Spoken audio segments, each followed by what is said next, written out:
శుక్లాం బ్రహ్మ విచారసార పరమాద్యాం జగద్వ్యాపినీం వీణా పుస్తకధారిణీమభయదాం జాడ్యాంధకారాపహాం హస్తే స్ఫాటికమాలికాం విదదతీం పద్మాసనే సంస్థితాం వందే తాం పరమేశ్వరీం భగవతీం బుద్ధిప్రదాం శారదాం. శ్రీ మహాగణాధిపతయే నమః. శ్రీ మహాసరస్వత్యై నమః. శ్రీ గురుభ్యో నమః. శుక్రగోచారము అంటే శుక్రుడు సంచరించడం మూలకంగా ద్వాదశ రాశులలో జన్మించినటువంటి వారికి ఎలాంటి ప్రభావము ఉంటుంది, ఎలాంటి ఫలితాలు ఉండబోతున్నాయి అనేటువంటి విషయాన్ని మనం చూసినట్టయితే, శుక్రుడు ప్రతి మాసము ఒక రాశి నుండి ఇంకొక రాశికి మారుతూ ఉంటాడు. మారినప్పుడల్లా మనకు ఒక స్థానం కూడాను మారుతోంది. ఉదాహరణకి జన్మస్థానంలో ఉన్నటువంటి శుక్రుడు రుజుమార్గంలో ప్రయాణం చేస్తున్నట్టయితే ద్వితీయ స్థానంలోకి వెళ్తాడు. ఇలా స్థానము మారుతూ ఉన్నప్పుడు మనకు ఆ శుక్రుడి మూలకంగా ఎలాంటి ఎఫెక్ట్ ఉంటుంది, ఎలాంటి ఫలితాలు ఉంటాయి అనే విషయము చాలా ముఖ్యమైనటువంటిది. శుక్రుడు చాలా ప్రధానమైనటువంటి గ్రహము. శుక్రుడి మూలకంగా మనకు జీవితంలో అన్నిటికంటే ముఖ్యమైనటువంటిది ఆనందము, సౌఖ్యము, సుఖము, ఇలాంటివన్నీ కూడాను శుక్రుడి మూలకంగా కలుగుతాయి. కాబట్టి శుక్రుడు గోచార రీత్యా ఉత్తమమైనటువంటి స్థానాలలో సంచరిస్తూ ఉన్నప్పుడు, లేదా జన్మ సమయంలో శుక్రుడు అనుకూలమైనటువంటి స్థానాలలో ఉన్నప్పుడు, శుక్రాంతర్దశ జరుగుతూ ఉన్నప్పుడు, శుక్ర మహర్దశ జరుగుతూ ఉన్నప్పుడు మనకు తప్పకుండా ఆ శుక్రుడి మూలకంగా మంచి ఫలితాలు ఉంటాయి. అంటే సంపాదన, చదువు ఇవన్నీ కూడాను ఎలా ఉన్నప్పటికీ మనిషికి జీవితంలో ఆనందము, సంతృప్తి అనేటువంటిది ముఖ్యమైనటువంటిది. కాబట్టి శుక్రుడి మూలకంగా ఇది కలుగుతుంది. ముఖ్యంగా మహిళలకు శుక్రబలం చాలా శ్రేష్టము అనేటువంటిది శాస్త్రం చెప్తూ ఉంది. స్త్రీణాం శుక్రబలం శ్రేష్టం అని. స్త్రీలకు, ముఖ్యంగా గృహిణులకు ఇంటి వాతావరణము ఇవన్నీ కూడాను అనుకూలంగా ఉండి వాళ్ళు సుఖంగా, సౌఖ్యంగా, సంతోషంగా ఉన్నట్టయితే అందరూ కూడాను, పిల్లలు, పెద్దలు అందరూ కూడాను సుఖమయమైనటువంటి జీవితాన్ని గడపడానికి అవకాశాలు ఉంటాయి. కనుక శుక్రుడి యొక్క గోచారానికి అత్యంత ప్రాధాన్యత ఉంది. అయితే ఈ శుక్రుడి గోచారం మూలకంగా ఎలాంటి ఫలితాలు ఉన్నాయి అనేటువంటి విషయాన్ని మనం తెలుసుకుందాము. వృషభ రాశి వారికి శుక్ర గోచారము ఎలా ఉంది అంటే, శుక్రుడు 4 జూలై 2026 నుండి 1 ఆగస్టు 2026 మధ్యకాలంలో సింహరాశిలో సంచరిస్తున్నాడు. సింహరాశి శుక్రుడికి శత్రుస్థానం అవుతుంది. అంటే సూర్యుడు శుక్రుడికి శత్రుగ్రహం గనక శత్రువు యొక్క స్థానంలో సంచరిస్తున్నాడు. అయితే వృషభ రాశి వారికి ఎలా ఉంటుంది అనే విషయం మనం చూసినట్టయితే, వృషభ రాశి వారికి చతుర్థ స్థానం అవుతుంది. స్థానము చాలా బలంగా ఉంది. చతుర్థ స్థానంలో వృషభ రాశికి శుక్రుడు అధిపతి. ఆ అధిపతి 4వ స్థానంలో సంచరించడం, ఇది చాలా కలిసి వచ్చేటువంటి అంశం. శుక్రుడు ప్రధానంగా మనకు సంతృప్తిని ఇచ్చేటువంటి గ్రహము.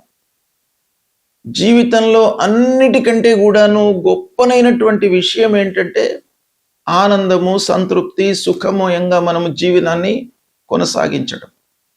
అది శుక్రుడి మూలకంగా మనకు కలుగుతుంది. కాబట్టి ఈ వృషభ రాశి వారికి చతుర్థ స్థానంలో సంచారం మూలకంగా ఇంటి వాతావరణము అనుకూలంగా ఉంటుంది.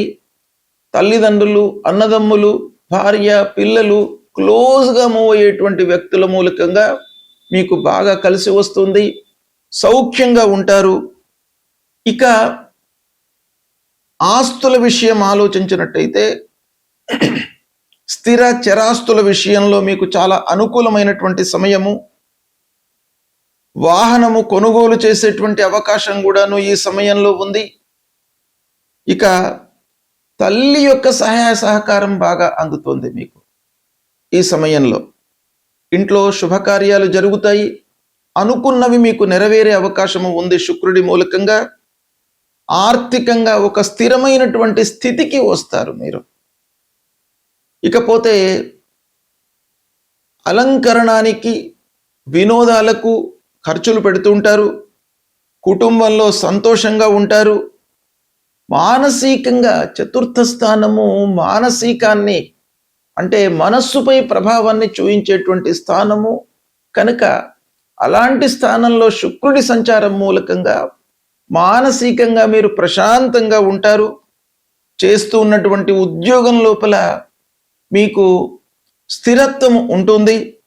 వ్యాపారము సాధారణంగా నడుస్తుంది, అంటే లాభాల బాటననే ఉంటుంది. కనుక హెచ్చు తగ్గులు లేకుండా ఒక స్టడీగా మీకు వ్యాపారం జరుగుతుంది. బంధువులతో స్నేహపూర్వక వాతావరణం. ఇక కొత్త గృహములోకి మీరు వెళ్ళాలి అనేటువంటి ఆలోచన కూడాను ఈ లోపల వస్తుంది. ఆరోగ్యం స్థిరంగా ఉంటుంది. విలాసవంతమైనటువంటి జీవితాన్ని గడపడానికి మీరు ఆలోచన చేస్తూ ఉంటారు. కొంత గర్వం మూలకంగా విభేదాలు స్నేహితులతో, ఆత్మీయులతో వచ్చే అవకాశాలు ఉన్నాయి. కనుక కొంత సహనంతో ఉండడము చాలా ముఖ్యము. మొత్తం మీద ఈ వృషభ రాశి వారికి 4వ స్థానంలో శుక్రుడు సంచరించడం మూలకంగా చాలా అనుకూలమైనటువంటి వాతావరణం ఉంది. మానసికమైనటువంటి ప్రశాంతత ఉంటుంది. మీరు చేసేటువంటి పని లోపల కూడాను మీకు బాగా కలిసి వచ్చేటువంటి అవకాశాలు ఉన్నాయి. దీన్ని సద్వినియోగపరచుకోండి. శుక్రుడు ప్రతికూలంగా ఉన్నప్పుడు మనము పరిహారాలను చేసుకోవాలి.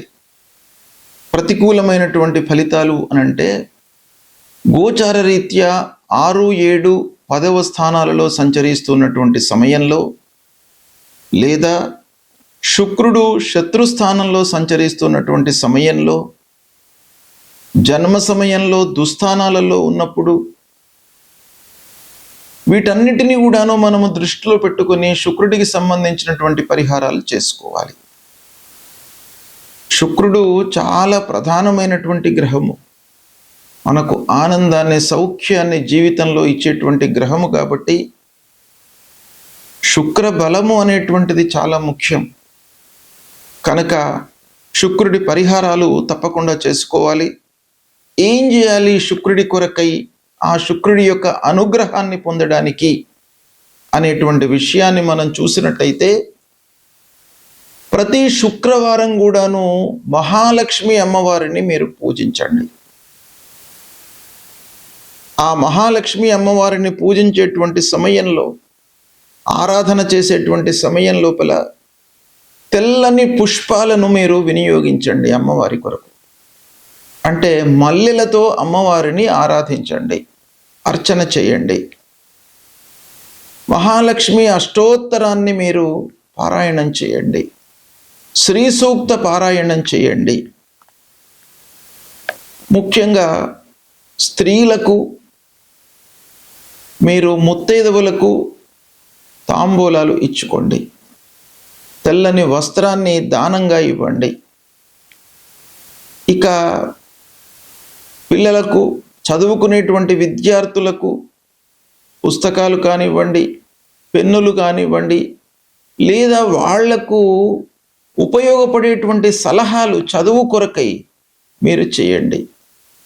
మీ స్థితిని అనుసరించి వాళ్ళ చదువు కొరకై ఉపయోగపడేటువంటి ఆర్థిక సహాయాన్ని కానివ్వండి, లేదా సలహాలను కానీ ఇచ్చినట్టయితే ఆ శుక్రుడి యొక్క అనుకూలత మీకు కలుగుతుంది. ముఖ్యంగా శుక్రుడికి సంబంధించినటువంటి మూల మంత్రాన్ని చదువుకోవడము, అమ్మవారిని యొక్క దేవాలయానికి వెళ్ళి అమ్మవారిని ఆరాధించడము, అర్చించడము మీరు చేసినట్టయితే చాలా మంచి పరిహారాలు కలుగుతాయి. ఆ అమ్మవారి యొక్క అనుగ్రహం మూలకంగా శుక్రుడు మీకు అనుగ్రహిస్తాడు. తద్వారా శుక్రుడి మూలకంగా కలిగేటువంటి ఆ దుష్ప్రభావం ఏదైతే ఉందో అది దూరం అవుతుంది. అమ్మవారి యొక్క అనుగ్రహం కలుగుతుంది. తద్వారా మీకు శుభ ఫలితాలు కలుగుతాయి. కనుక అమ్మవారిని పూజించండి, సత్ఫలితాలను పొందుతారు. శుభం.